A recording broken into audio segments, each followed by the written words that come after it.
Local officials are having to rescue a lot of people getting in their cars and driving into flooded areas. You're doing a couple things. One, you can kill yourself. Two, you're going to put the commandant's people in danger, not only his, but we have Customs Border Patrol, we have Department of Interior assets, all out there trying to support the state and locals. We got to stop doing that, folks. And it's pulling resources away from the people that truly need it by doing that.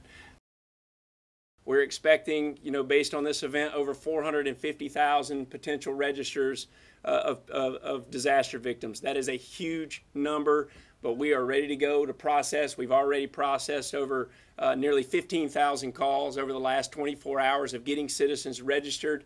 What we want to do is be able to get you in. Hopefully you qualify for disaster assistance, and we'll start processing and setting up your case management to go forward there. Once the state's capacity was exceeded over several days ago, they asked for a presidential disaster declaration. The president moved in an expedited and very swift, one of the quickest time frames I've ever seen, to approve the disaster declaration so we could mobilize our resources to help. This is a landmark event for Texas. Texas has never seen an event like this. This is going to eclipse Ike. It's going to eclipse Allison that occurred in 2001. And based on the benchmarks of those storms, we know it's going to be large. The National Weather Service has done a heck of a job setting this up and letting people know that this is going to be torrential rainfall inland and an inland event. The problem with forecasting rainfall is it's one of the toughest things to do.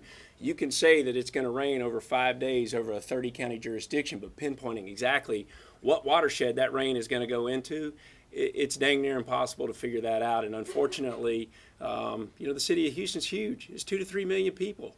Pulling the trigger on that is an incredibly difficult situation.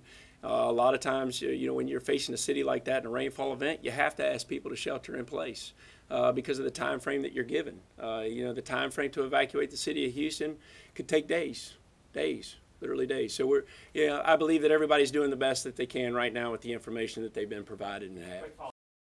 Yes, we will strive to get better, but right now, guys, it's not a time to start pointing blame. Right now, what I need the media to do is organize the efforts, to help us organize citizen efforts to ultimately help Texas. These people are in need. We have thrown every Coast Guard asset available at this response, but there are conditions where it is just not safe to fly.